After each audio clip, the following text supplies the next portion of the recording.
نحمدہ ونصلی ونسلم علی رسولہ الکریم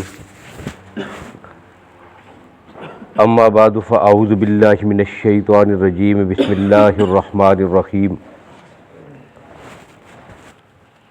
اتامرون الناس بالبر وتنسون انفسکم وانتم تتلون الکتاب افلا تعقلون صدق اللہ العظیم۔ سورہ بقرہ کی آیت نمبر 44۔ اب پہلے اس کا ترجمہ دیکھ لیں۔ حرف استفہام ہے، سوال کے لیے استعمال ہوتا ہے۔ ہل، ما، من، کیفا، یہ جو حروف ہیں یہ عربی میں سوال کرنے کے لیے استعمال ہوتے ہیں۔ کا معنی ہوگا کیا، تامرون امر کہتے ہیں کسی بات کا حکم کرنا، جیسے امر بالمعروف نیکی کا حکم کرنا۔ تامرون امر، تامرون تم حکم کرتے ہو، الناس لوگوں کو، بالبر نیکی کا، لوگوں کو آپ نیکی کا حکم کرتے ہیں۔ اب یہ خطاب کس سے ہے؟ علماء یہود سے، یہودیوں کے بڑوں سے۔ وتنسون، نسیان کہتے ہیں بھول جانا، تم بھول جاتے ہو، انفسکم اپنے آپ کو، یعنی دوسروں کو نیکی کا حکم کرتے ہو، جب اپنی باری آتی ہے تو عمل نہیں کرتے اور اپنے آپ کو بھول جاتے ہو، حالانکہ تمہاری اپنی کیفیت کیا ہے؟ وَأَنْتُمْ تَتْلُونَ الْكِتَابَ، تم اس بات کے مدعی ہو کہ تم اللہ کی کتاب کے حامل ہو،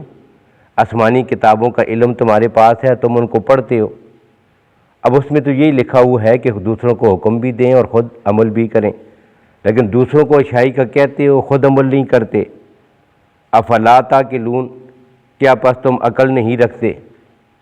اب یہ تو ہو گیا اس کا لفظی ترجمہ۔ اب اس کی وضاحت کرنے سے پہلے جو کل والی آیت گزری ہے اس میں ایک چیز ہے وہ ذکر کرنا رہ گئی تھی، بقایا تھی، وہ میں ذکر کر دوں کہ وہاں پر یہ کیا کہا گیا تھا؟ اقیموا الصلاۃ وآتوا الزکوٰۃ وارکعوا مع الراکعین، کہ اہل کتاب کو کہا گیا کہ تم رکوع کرنے والوں کے ساتھ رکوع کرو۔ اب میں نے کہا تھا کہ جز بول کر کل مراد لی گئی ہے، رکوع کا کہا گیا مراد کیا؟ پوری نماز۔ اور یہ عربی میں ہوتا ہے کسی چیز کی جز کا ذکر کر کے مراد اس کا پورا کل ہوتا ہے، تو یہاں بھی کیا ہے؟ جز بول کے کل مراد لی گئی ہے، لیکن پھر بھی ایک سوال رہتا تھا۔ سوال کیا ہے کہ جب جز ہی بولنی تھے تو سجدے کا ذکر کیا جاتا کہ سجدہ کرنے والوں کے ساتھ سجدہ کرو، قیام کا ذکر ہوتا، قیام کرنے والوں کے ساتھ قیام کرو۔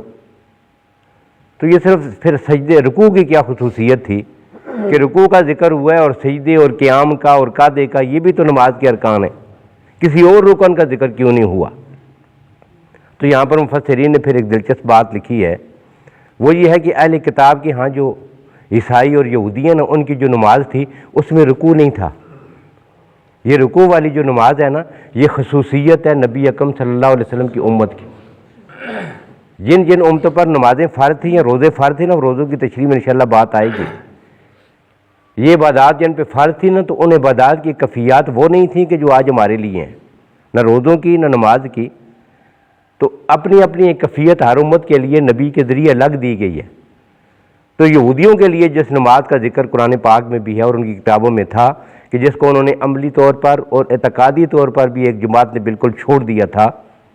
تو اس نماز میں کیا تھا؟ رکوع نہیں تھا۔ ہماری نماز میں رکوع ہے۔ اب جب یہ کہا گیا نا کہ وارکعوا مع الراکعین،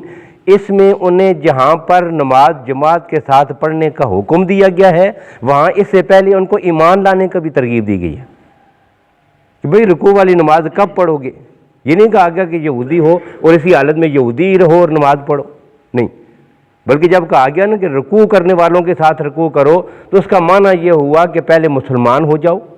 پھر مسلمانوں والی نماز پڑھو گے تو اس میں رکوع ہوگا، لہذا تم مسلمانوں کے ساتھ مل کر نماز ادا کرو۔ تو یہاں ان کو عمل کی ترغیب دی گئی ہے، وہاں ان پر جو دوبارہ ایمان لانے کی ترغیب بھی دی گئی ہے کہ نبی آخر الزمان صلی اللہ علیہ وسلم کی ذات پر بھی ایمان لاؤ۔ اس وجہ سے باقی ارکان کا ذکر نہیں کیا گیا، رکوع کا ذکر جو خصوصیت کے ساتھ کیا گیا ہے۔ اب اس کے بعد جو آج والی آیت ہے، اس میں خطاب کس کو؟ یہود کو۔ دوسروں کو اچھائی کا حکم کرتے ہو، اپنے آپ کو بھول جاتے ہو، بدعمل ہو، تم کیسے واعظ ہو، تم کیسے مبلغ ہو، دوسروں کو دین کی ترغیب دیتے ہو اور خود جو ہے اپنے آپ کو بھول جاتے ہو۔ یہ یہودیوں کی ایک بیماری ہے۔ اور مفسرین نے لکھا کہ اگرچہ یہاں پر سیاق و سباق کے لحاظ سے خطاب یہودیوں کو ہے، لیکن پوری امت مسلمہ کو اور قیامت تک آنے والے ہر مسلمان کو یہ ترغیب دی گئی ہے کہ یہ برائی تمہارے اندر موجود نہ ہو کہ دوسروں کو ایک آدمی اچھائی کا حکم دے اور خود اس پہ عمل نہ کر رہا ہو، بد عمل ہو۔ اس کی مذمت ذکر کی گئی ہے، اور یہ ایسا عمل ہے کہ ایک آدمی دوسروں کو وعظ کر رہا ہو، ان کو نصیحت کر رہا ہو، ان کو تبلیغ کر رہا ہو، اور خود اس کی اپنی کیفیت کیا ہو کہ بے عمل ہو، خود اس پہ عمل نہ کرتا ہو۔ تو نبی اکرم صلی اللہ علیہ وسلم کا فرمان ہے کہ میں نے معراج کے سفر میں کچھ لوگوں کو دیکھا، نبی اکرم صلی اللہ علیہ وسلم کے سامنے معراج کے سفر میں کچھ لوگوں کے جو ہے وہ عذاب کی کیفیت کو سامنے دکھایا گیا۔ تو اللہ کے نبی صلی اللہ علیہ وسلم فرماتے ہیں مر علی قوم، میں ایک جماعت کے پاس سے گزرا، یہ لوگ تھے اور ان کو فرشتے جو ہے ان کے ہاتھوں میں بڑی بڑی کینچیاں تھیں، ان کی زبانوں کو کاٹ رہے تھے۔ اب زبان کٹ جاتی، پھر تھوڑی دیر میں جڑ جاتی، پھر وہ کاٹتے، بس یہی عمل ان کے ساتھ لگا ہوا تھا۔ تو میں نے جب جبریل امین سے وہ ساری چیزیں پوچھی نا، یہ کیا ہے، یہ کیا ہے، یہ کیا ہے، وہ ساری کیفیت وہ مجھے بتاتے جاتے تھے۔ تو میں نے جبریل سے جب پوچھا کہ یہ کون ہے، تو بتایا کہ یہ آپ کی امت کے وہ واعظ ہیں کہ جو دوسروں کو اچھائی کی دعوت بھی دیتے ہیں، ان کو نصیحتیں کرتے ہیں، لیکن خود اس پر عمل نہیں کرتے۔ بد عمل علماء، بد عمل واعظ، بد عمل مبلغ، یہ وہ ہیں، یہ ان کی سزا ہے، ان کی زبانیں یوں جو ہے وہ کاٹی جا رہی ہیں۔ اور ایک حدیث میں اللہ کے نبی صلی اللہ علیہ وسلم نے فرمایا کل میدان محشر میں جب فیصلہ ہو جائے گا تم جنت میں جاؤ، تم جہنم میں جاؤ، تو کچھ لوگ جو جنت میں جانے والے عام لوگ ہوں گے، ان کا فیصلہ کیا ہوگا تم جنت میں چلے جاؤ، لیکن وہ دیکھیں گے کہ جو دنیا میں بڑے اچھے سمجھے جاتے تھے، بڑی تقریریں، بڑے وعظ، بڑی نصیحتیں، بڑی تبلیغ، بڑا کچھ اچھائی کی باتیں یہ ان سے نکلتی تھی، ظاہر دیکھنے میں بڑے اچھے نظر آ رہے تھے، وہ دوسری طرف جا رہی ہیں، یہ جنت کی طرف جا رہے ہیں، وہ دوسری طرف جا رہی ہیں۔ اب یہ ان سے پوچھیں گے بھائی کیا ہو گیا ہے، تمہاری باتیں سن کر تو ہم جنت کے مستحق بنے ہیں، یہ جنت کی راہ ہمیں کس نے دکھائی ہے، یہ تمہاری دعوت تھی، یہ تمہارے وعظ تھے، یہ تمہاری تبلیغ تھی، جس پہ ہم سے جو عمل ہوا اللہ نے اس کے صدقے میں ہمارے لیے جنت کا فیصلہ کر دیا ہے، تو تمہارے لیے فیصلہ کیوں نہیں ہوا؟ اب وہ کہیں گے کہ اصل میں ہم تمہیں جو کہتے تھے نا وہ خود کرتے نہیں تھے۔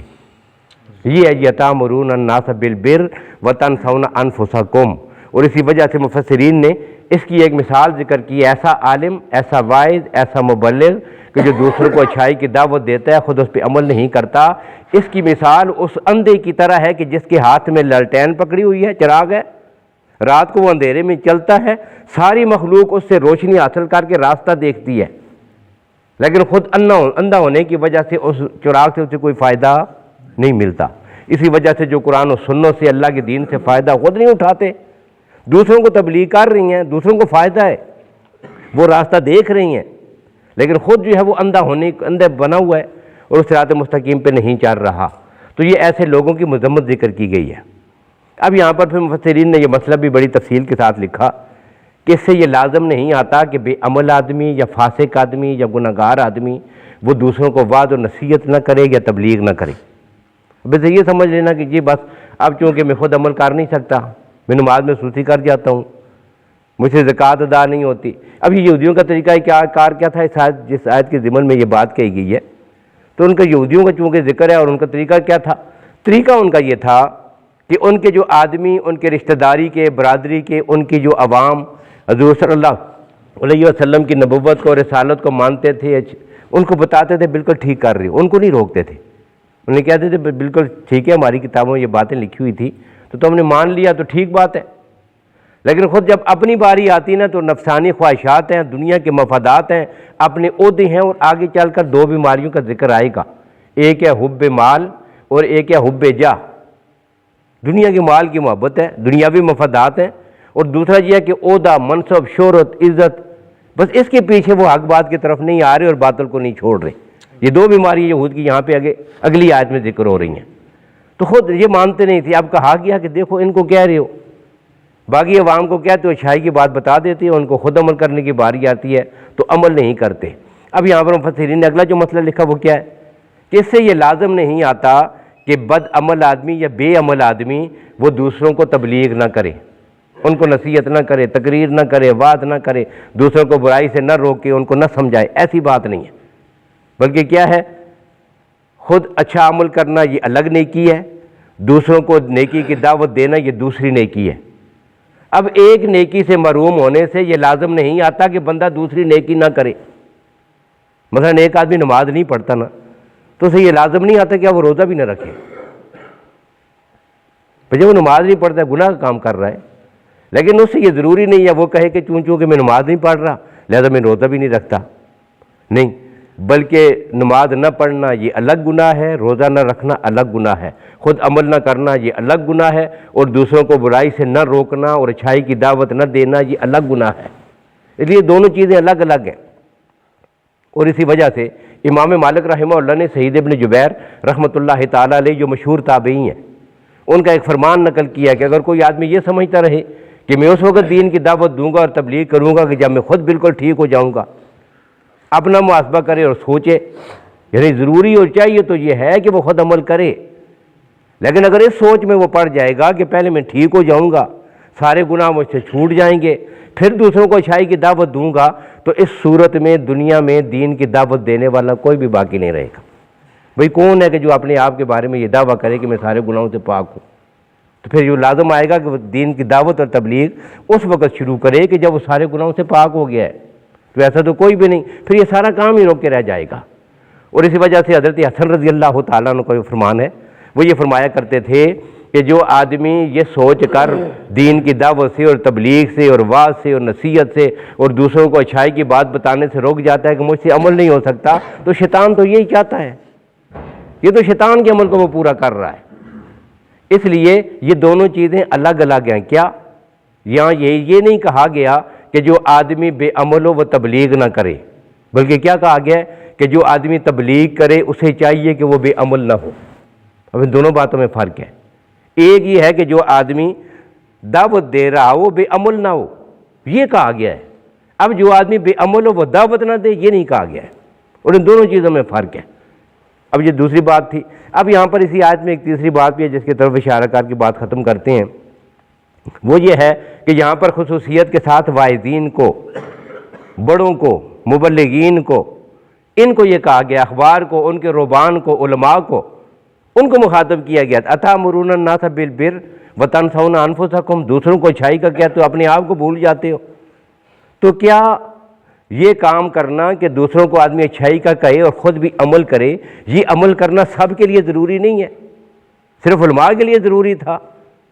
تو یہاں پر مفسرین نے پھر یہ بات لکھی ہے کہ اصل بات یہ ہے کہ ضروری سب کے لیے ہے۔ جس نے بھی نبی اکرم صلی اللہ علیہ وسلم کا کلمہ پڑھا ہے اس کے لیے ضروری ہے کہ وہ عمل کرے، بد عملی اور بے عملی کی اجازت کسی کو نہیں، سب کے لیے ہے۔ لیکن چونکہ اس میں ذمہ داری کس کی زیادہ ہے؟ جس کے پاس علم ہے۔ اب جس کے پاس علم ہے نا اور اس کے بعد وہ عمل نہیں کرتا تو قرآن پاک نے اس کو ظلوماً کہا ہے،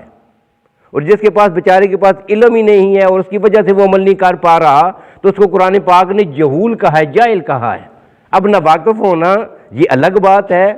اور جان بوجھ کر عمل نہ کرنا یہ اس سے بڑا جرم ہے جس کو ظلم کہا گیا، ظلوماً، بہت بڑے ظالم ہے۔ انہ کان ظلوماً جہولاً، دو باتیں کہی گئی تھی۔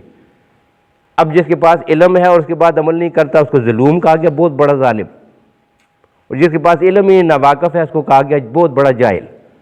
تو اس لیے ذمہ داری زیادہ بنتی ہے اس آدمی کی کہ جس کے پاس کسی بات کا علم آ جائے اس کے بعد اس پر عمل نہ کرے، کل قیامت کے دن ایسے آدمی کو سزا بھی دگنی اور سخت دی جائے گی۔ اور اسی وجہ سے ایک حدیث سے یہ بات معلوم ہوتی ہے، اللہ کے نبی صلی اللہ علیہ وسلم نے فرمایا کل قیامت کے دن جو ناواقف لوگ ہیں، ان کے پاس علم کی کمی تھی، یہ آسانی سے چھوٹ جائیں گے اللہ کے دربار سے، ان کی جو چھوٹ ہے اس میں بڑی آسانی ہو جائے گی، زیادہ لوگ چھوٹ جائیں گے۔ لیکن وہاں پر جن کو سب سے زیادہ مشقت اور دقت پیش آئے گی نا، یہ وہ لوگ ہوں گے جن کے پاس بڑا علم ہوگا لیکن خود ان پہ عمل نہ جب نہیں کیا نا تو ایک ایک چیز کا وہاں پہ حساب دینا پڑے گا۔ تو اس لیے اس آیت میں یہ کہا گیا اتامرون الناس بالبر، تم لوگوں کو اچھائی کا حکم کرتے ہو، وتنسون انفسکم، اپنے آپ کو بھول جاتے ہو۔ اب یہاں پر دیکھیں اپنے آپ کو بھول جانے کے لیے جو تعبیر استعمال کی گئی ہے نا یہ بھی بڑی دل نشین ہے۔ اب یہاں یہ بھی کہا جا سکتا تھا لوگوں کو اچھائی کا حکم کرتے خود عمل نہیں کرتے، یہ کہا جا سکتا ہے نا، مطلب کہنا کیا ہے، دوسروں کو اچھائی کا حکم کرتے اور خود عمل نہیں کرتے، یہی بات کہی جا رہی ہے۔ لیکن یہ نہیں کہا گیا کہ خود عمل نہیں کرتے، بلکہ کیا کہا، اپنے آپ کو بھول جاتے ہو۔ یعنی دنیاوی خواہشات میں تم اتنا پڑے ہوئے ہو کہ اپنے نفع اور نقصان کو بھی بھول گئے ہو۔ اس لیے یہ بات بتانے کے لیے تنسونا انفسکم، یہ دلچسپ قسم کی ایک بلیغ تعبیر استعمال کی گئی ہے۔ وانتم تتلون الکتاب، حالانکہ تم کتاب کی تلاوت کرتے ہو، تورات کی، انجیل کی، آسمانی کتابوں کی، اور امت محمدیہ صلی اللہ علیہ وسلم اللہ کے قرآن کی، اس کو پڑھتے ہو، اس کی دعوت دیتے ہو، اس کی تبلیغ کرتے ہو، لیکن کیا فلا تعقلون، اتنی بات بھی نہیں سمجھتے۔ تو یہ وہ یہودیوں کی بیماری ہے۔ اللہ تعالیٰ امت مسلمہ کے ہر فرد کو اس سے محفوظ رکھیں کہ ہم جو بات سمجھیں، جو سنیں، اس پر اللہ تعالیٰ ہم سب کو عمل کرنے کی بھی توفیق عطا فرمائے۔